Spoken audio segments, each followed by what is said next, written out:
Hello friends, आज मी कद्दूची धपाटे करणार आहे। त्यासाठी मी इथे कद्दू घेतला आहे, ज्वारीचं पीठ 2 वाट्या घेतला आहे, या साईडला गव्हाचं पीठ 1 वाटी घेतले आहे, बेसन पीठ अर्धी वाटी घेतला आहे। आता आपण यामध्ये साहित्य टाकू। इथे मी हळद 1 चम्मच टाकते,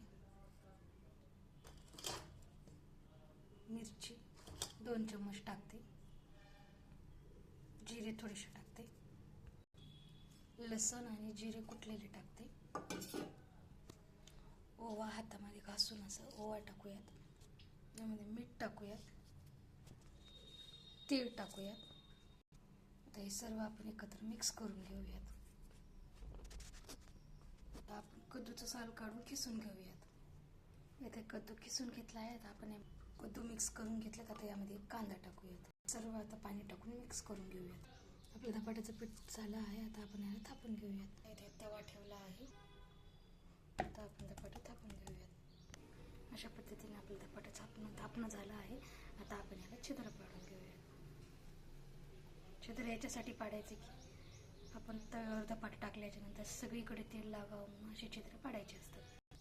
तव्यावर थोडंसं तेल शिंपडून पलटून घेतलं आहे। अशा पद्धतीने आपला धपाटा झाला आहे। दही धपाटा आणि शेंगदाण्याची चटणीच्या सोबत का एकदम छान लागते। व्हिडिओ आवडल्यास लाईक करा, कमेंट करा, शेअर करा।